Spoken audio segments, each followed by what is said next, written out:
Hello everybody, and welcome back to the 4th round out of 5 for this Classic Cars Holiday Series Championship. My name is Alan Cavagnaro for the Brazilian Grand Prix. I am alongside Alex Lilliart today. Hello. Yeah, hi there. Yes, hello everyone. First time I've ever commentated on an AOR race, and it's the Christmas special. Glad to have this opportunity. We've got a nice little race around Brazil with the McLaren cars from 2008, and this is probably going to be a hotly contested event around this circuit. Yes, I'm looking forward to this race in general. The 2008 McLarens, there's one car off the grid slot already, but we come to the 5 red lights here in the Brazilian Grand Prix in Interlagos, and we're green. And Alex leads us off the start on the front row with Demon, and on the front row you can see Demon not getting the best of start. Around the outside goes Beagle. He was able to pick up that advantage against Demon. He was able to go into second place, but already looks like Alex pulling away at the start. We're lucky it's a dry race. Over the last 2 races, it's been wet conditions. There's a spin in the background. I think that's Dan the Snake. It is Dan the Snake. Many others, Michelangelo, Cherry Tupai. I think, yep, Michelangelo's back in here. Clay was able to get by unscathed, but with minimal damage. We look further up through the grid, but Alex still leads by half a second, almost to a full second. But, yes, it is an 18-lap race. It looks like, looking to the inside is Matty D on Demon. These two have a bit of history, especially after the Italian Grand Prix. These two got together, so keep an eye on these two, because there could be a little redemption for Demon on Matty D. We will see, but you can see a little train between these two. As looking on board, he's sort of a conductor of his own, is Matty D. Looking behind, he has a couple passengers, though it looks like they're going to try and get by him off the first lap that we come to the end. However, Alex still leads. The gap is already 1.5 seconds as he comes across the line to enter lap number 2 here in Interlagos. Yeah, it was a good start by most of the midfield. They kept it clean. Unfortunately, Cherry Pie and Dan the Snake made contact coming out of turn 3, and Michelangelo unfortunately got caught up in that, which is why both of them have gone further back. Meanwhile, in the midfield, it looks like there we've got a couple of guys battling. Ollie and Davidos, it looks like, side by side, almost coming out of turn 3. Hopefully Davidos gets a nice toe down into the Delago turn 4. Looks like that Ollie's going to be defending inside line and holds on to 6th place for now. But very close competitive racing with all these guys in the midfield. Yeah, definitely. 2 people have already pitted. That is Dan the Snake and Cherry Tupai, like you said. And the gap is actually diminished by a couple tenths between Alex and Beagle. It has gone down by a tenth to 2. And again, we haven't really got much detail since the stream was put up a little bit late. So we'll bring a little bit of detail on this race. Like we said, 25% lap or 25% race length. It is a reverse grid. Also, we're at Interlagos, like we said, 18 laps. It looks like the OG has retired. He was running in the 9th place, and that is an odd place to retire. He is with, is that Ali D? I'm not sure. I think that is Chronexus. Yeah, Chronexus and VOG made contact in the left-hander, I think turn 7 or turn 8. Both of them spat into the inside wall. Looks like Chronexus has managed to carry on, but VOG unfortunately pushed off the circuit, and his race is over already. Yep, and I apologize for the left-hand side of the screen. You can see a little ticker is inaccurate, as it says right now Clay is the race leader. I'm hoping it doesn't do that for the entire race, but just ignore the front person there in 2nd place, or technically the leader, and it should be the leader, Alex. He is leading, and now it puts him back to the top. But Beagle has been chasing him down after passing Demon on the race start. Demon is already down to 3rd, while the 2 Davy brothers are running 4th and 5th place. And it looks like Ali running behind his older brother, trying to chase him down, as Matty was unable to stay with Demon. And actually, Demon, for the first time, is really maintaining the pace he's had in recent races, because remember, he is racing with the wheel. He's trying it out. I was talking with him earlier, and we did a couple races 2 days ago. And it's sort of a fun lab. We were trying to get used to it, and he wasn't really familiar with the wheel that he was using, and now, I mean, I feel like he's on pace. I mean, yeah, he did start second. No, never mind. I jinxed it. He's off the track, and that is Demon. And he's gone around and off the track. Almost lost his Kenny Raikkonen in 2012. And whoa, almost runs into Michelangelo. I have jinxed it by far. I was saying he got so used to the wheel, and he was on pace, but it looks like the Davy brothers are now back in 3rd and 4th. Ignore the left-hand side. It's inaccurate, but like we said, these are the 2008 McLarens that these drivers are using, won by Lewis Hamilton that season. It was also driven by Hamilton and Heikki Kovalainen in the 2008 F1 season. Beautiful cars, I would have to say. These cars look fantastic. I mean, I look at the front wing. It's one of a kind, the aerodynamics that go into this car. I mean, for me, it's the last good-looking F1 car. What's your take on it? Yeah, I'd sort of agree with you. I can always remember, the 2007, especially the 2008 cars, where the aerodynamic rules were sort of relaxed a little bit, and you had all these teams coming out with wings attached to the side pod on top of the front wings you can see on the MP423, and it just made all the cars just look really sleek and aggressive and just incredibly fast as well. 2008 was probably one of my favourite seasons since I've been watching, and I've been watching for the last 20 years. So and to see Hamilton win the title the way he did with that Glock moment, I think it's probably one of the most famous moments in the last 15 or 20 years. And to see these cars pounding around this Interlagos circuit and hearing them as well, it really is truly something. Yep. I applaud AOR for letting us race at Brazil with these cars. Again, a memorable track with the memorable car memorabilia that you have here. This is one of a kind to have the 2008 McLarens at Interlagos, to say the least. I mean, I was excited when I heard about this race, and especially when these classic cars were added into the game. Like you said, 2008 was a good year. I enjoyed a lot of the racing. There's many Grand Prix that you can remember, like the British Grand Prix or the Italian Grand Prix, just to name a few. A lot of them. There was a lot of good racing in 2008 with these fantastic cars. Doesn't take away from any other of the seasons. Again, great seasons have gone on. But believe it or not, we're already 5 laps into this thing, and it looks like Ali has gotten by his brother Matty. And Matty's trying to defend from Davidos and Jamie and H-Racing Green. And believe it or not, H-Racing Green is running consistently inside the top 10, and I better not jinx it this time.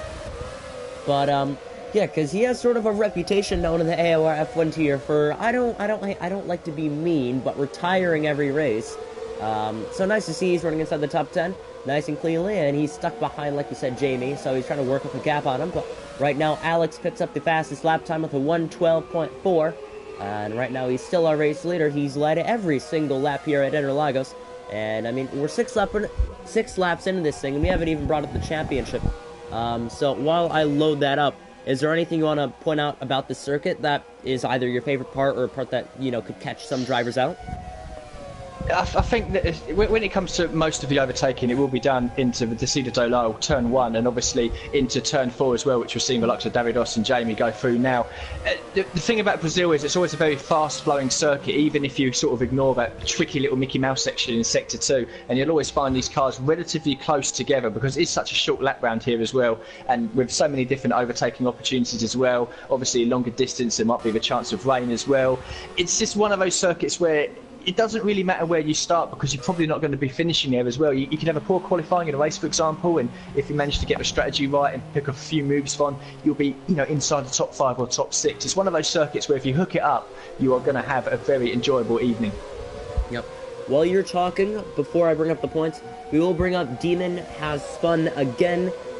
It was in the turn 2, turn 3 section, and now we look with Jamie. He may be able to go for a move against Davidos. He will, as Davidos defends to the inside, but never mind. Jamie's going to look to the inside, puts a nose there. They may try and dive it down to the inside, but actually, Jamie was so close to Matty D, they almost went 3 wide, and that's why I raised my voice. These 3 have been putting on a good showing. H-Racing Green is a smart one back here, just thinking, when are these drivers going to make an in-semi? When are they going to make a mistake, honestly? I mean, they even try to go 3 wide into turn 1. I mean, that's not advised here, but I mean, the cars are smaller, and I mean, it's more easier to do so in these cars than the 2017 cars. But I mean, like we said, Matty D holding drivers such as Davidos and Jamie up to the point where they almost had to go 3 wide to get by both of them. So I mean, again, I would be looking at these drivers and like I said, I'd be going careful, but at the same time, you need to get by Matty D or else you're not even gonna have a shot at getting towards Ali.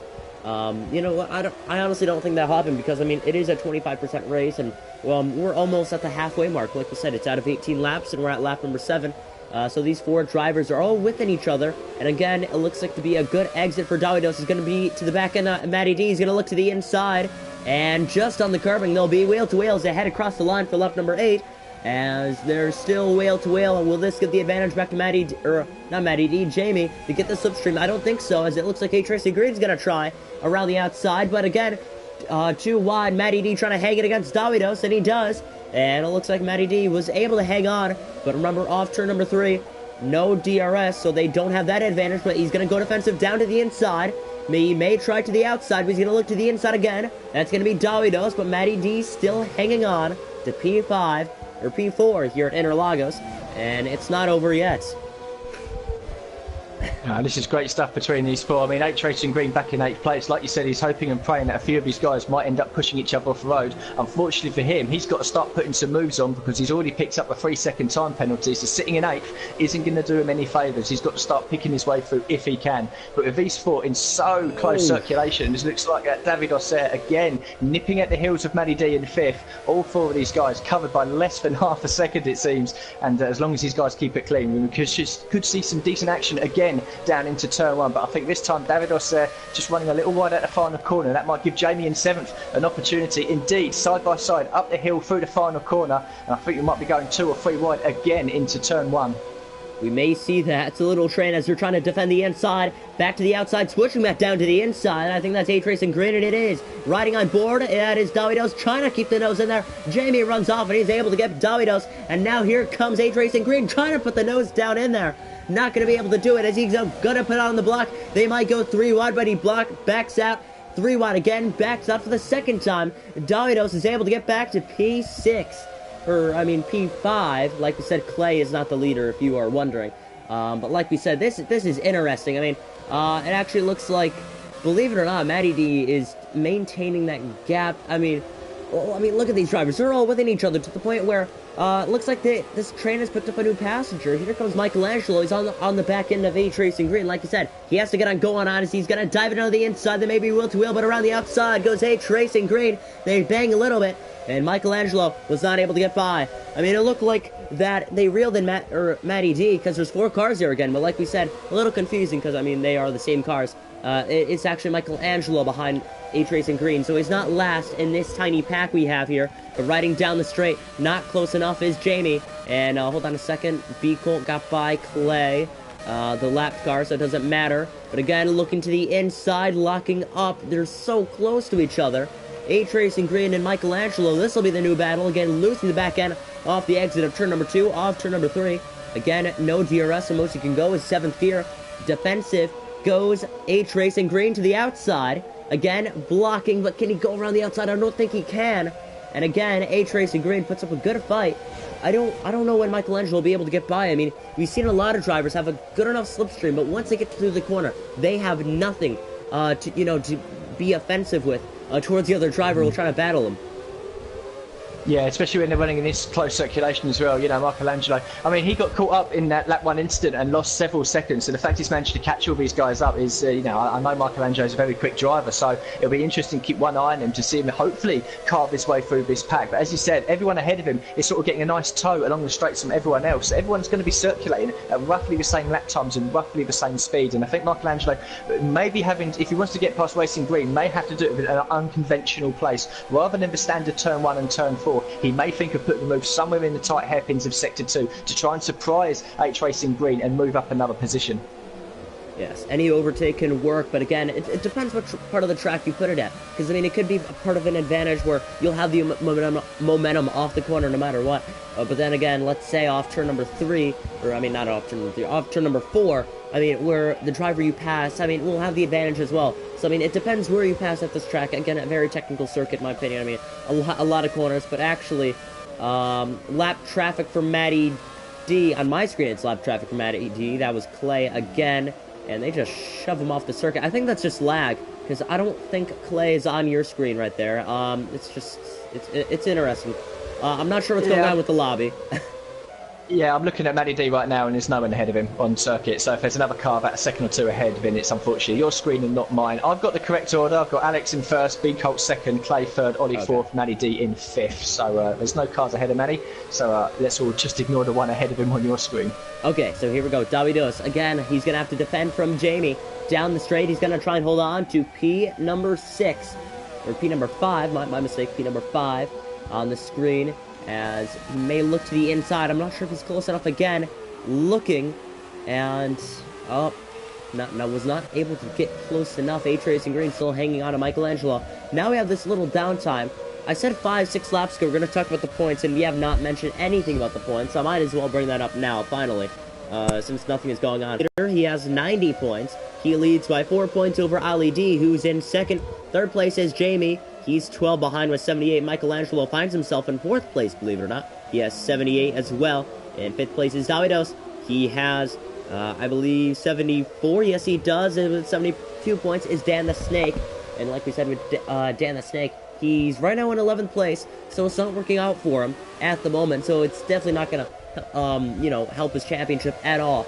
Like we said, Ali D running inside the podium. And, you know, he's second in points. And I did notice Shelly's not here today, our points leader. So that's drastic for this championship. So Ali D, I think no matter what, will be able to get by our points leader Shelly after this race.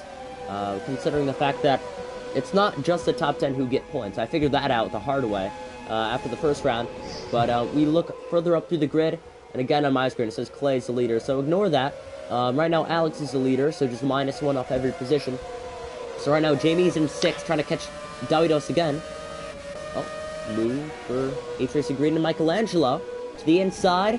Will he be able to hang on this time? Like you said, off turn number 4. He's going to be very close. There's still wheel to wheel as he runs him off the circuit. Michelangelo was unlucky, but he'll have a second go at this one, believe it or not. So like you said, he may be able to put his car to the inside, maybe in this corner. We've gotten the curbing a little bit more, maybe a little less braking, but was not able to do it. He may try an uphill braking maneuver. Maybe try, like we said, right on board with here. Maybe look to the inside. He's tried it. He's done it before. And he's going to try it again as he bangs his way through. There'll still be wheel to wheel. And off the corner. And it looked like around the outside will not be able to do it. H-Racing Green trying to defend as he's switching to the inside. And now back to the outside. He blocks once more. Michelangelo, he's still going at it. I think this time he'll have it. There'll be wheel to wheel down the straight. They're headed towards the 14th lap of this Grand Prix. And it's very, very close between these two. And I think Michelangelo may have it. They're still wheel to wheel as they cross the front straightaway. He's going to have to clear him in the corner, and he does. Well, very late braking up. Here comes H-Racing Green. He may have the advantage back coming towards turn number 4. Off turn number 3. Here we go. Again, a lot more slipstream. He's going to have to defend like he did last lap to the inside, back to the outside. Very close between these two. Switching back down to the inside. Very late. He's going to lunge his way through, hands up in frustration. Michelangelo, and he's not able to get by. He may try and redo what Michelangelo did to him just a lap ago. And that is the thing we'll be looking at between these two drivers, is Michelangelo and H-Racing Green. And at the meantime, two other drivers have been going at it. That is Davidos and Jamie. We'll look back with them in just a second. I mean, I don't know who to look at. I mean, both of them could be going at it. I'm not, okay, not there. And neither will be H-Racing Green. I think it's good between everyone now.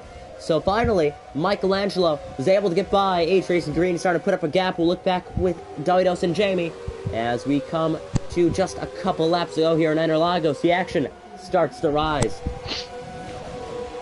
Yeah, you can see Michelangelo there. Like I said, he's got to try an unconventional move, and he's managed to pull it off after some great wheel-to-wheel battling with Racing Green. You can see the last few laps he was getting more frustrated and more aggressive, trying to get past Racing Green. He's finally managed to do it now, pulled a little bit of a gap, and I don't think it'll be too long until he's caught up to the likes of Davidos and Jamie, who are in their own little battle just a couple of seconds up the road. Other than that, I think the top three have pretty much checked out, although Ollie is just behind Clay by half a second. So I think the main battle is really from about 6th down to about 9th place at the moment, where most of the battling has been throughout this race. Yes, like you said, sort of the midfield, because, like you said, Alex has absolutely dominated this Grand Prix. I mean, the gap is around 3.5 seconds between him and B Colt, the Canadian, against the German here, and the German is able to pull off the gap. He's coming to 3 laps to go here at Sao Paulo.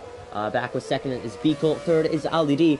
Most likely, he'll take over the lead in this championship after this round. Fourth is Matty D. 5th is going to be Davidos again, trying to hang on against Jamie. Can't do it. He did it around the outside. Unfortunately, we missed the beginning of that battle. But again, he may have him up the straight. Here we go, towards lap number 16. And Michelangelo is coming. If these two are able to battle once more, Michelangelo will be a threat for the top 6, maybe. We'll ride it on board with Davidos. Will he try something up the inside? I think he'd know better of it. And he does. Through turns 1, 2, and 3. He'll be right behind Jamie. And off turn number 3, losing the back and massively again tries to save it. This will allow Michelangelo to gain down the straight. Now he's going to have to defend from Michelangelo. He's feisty. Feisty as ever to try and get by is Michelangelo. And right now, Davidos, he feels the bricks on his shoulder. The pressure that he feels is building up now. And the bricks may tumble as we have Michelangelo behind him, trying to get by with 3 laps to go in Brazil. H-Racing Green picks up another penalty, however, as they bang a little bumper there. I hate describing it like that, but that's how Michelangelo is driving. makes it seem like bumper cars almost, as he's gonna try and dive down to the inside again. Almost! They almost made contact, and I think they did just so. And right now, Davido's still hanging on. He has Michelangelo behind him. We come to 2 laps to go here in Brazil, trying to get by once more. He may be able to do it down into turn number 1. I think that's the way he's going to have to go this time. Down the straight, he's going to try and find a way to go. As you see, Davidos may be able to try and defend. He'll look to the inside to defend. Back to the outside he goes. And Michelangelo, you know him. He'll put on a lunge, maybe not. No, he does not. He thinks better of it, and he may try it in turn number 4. Like we said, Davidos, his weak suit is off turn number 2 into turn number 3. He's made so many mistakes there today. And again, Davidos, he's going to have to defend off turn number 3 to the inside, back to the outside. And I think he'll be able to hang on and have just enough breathing space for one more lap of defending. And it'd be a well-fought battle, because I don't think any of these drivers between Davidos and Michelangelo, I don't think they have penalties, so this is really a battle for the position. Yeah, there's a few guys out there with 3 or 6 seconds worth of penalties, but all these guys here in the midfield, it's quite clear that Michelangelo is the quickest of them. We've seen him pass H-Racing Grain at the right-hander just coming up to here. He's had 1 opportunity already. He's going for it again up the inside this time. Davidos gives him the space, but now Michelangelo's got to do this around the outside. The back end kicks out a little bit under traction. Now he switches back to the inside, coming into the tight left-hander here, and I think he's going to make the move here. Squeeze Davidos out over the curve just a little bit, and that is Michelangelo now up into position. But both Davidos and Racing Green are going to get a nice tow off the back of Michelangelo's car here as they come up to the line to start the final lap. In fact, Michelangelo is clear, but the 2 behind are side by side. This could get a bit leery into turn 1. Hope they all keep it clean into the final lap. They do, and Davidos has lost not 1 but 2 positions in the space of 2 corners. Oh, they got so close to each other. H-Racing Green and Davidos are battling for the P7 and P8 area of this grid, and now defending to the inside. To the outside goes Davidos. On the final lap, he'll try and ring it around the outside. Gap closes just enough. Gets squeezed off the circuit. Is Davidos against Michelangelo, or not my H-Racing Green, as Michelangelo has been able to pull off that gap. Look further up through the grid very quickly, as Alex has led every single lap. This will be one to remember. The 2008 McLaren's here in the Brazilian Grand Prix. He'll cross the line as he takes victory in this championship. Alex wins here in Sao Paulo. Second is going to be B. Colt. Third will be Ali D as they cross the line. Fastest lap for Alex as well, 1:11.5.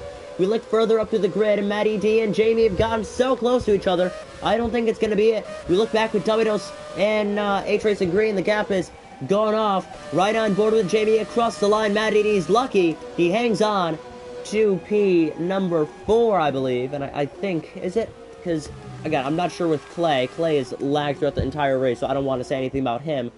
But, wow, that was a good race. I enjoyed it. The midfield battles definitely did put on a show.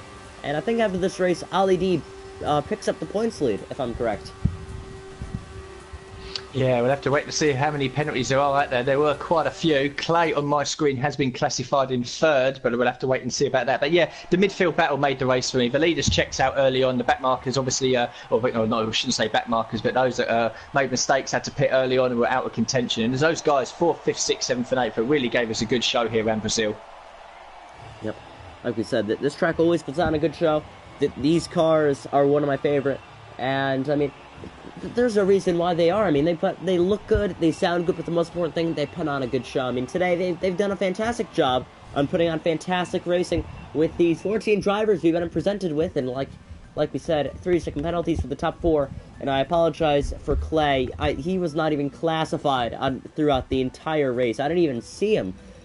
His car just ghosted throughout the entire race. So I apologize for that part. But here is the finishing order and rundown. This is how it's going to go. Alex, B. Colt, Clay, Ali D, Matty D, Jamie, Michelangelo, Davidos, H-Racing Green, Crow Nexus, rounding out the top 10. After that is Dan the Snake, GR Demon, Cherry Tupai, and Noah Visser, who I believe, who's supposed to be Noah Visser? I know someone retired. I think that was the OG. That was OG, yeah. OG retired early on in the Grand Prix.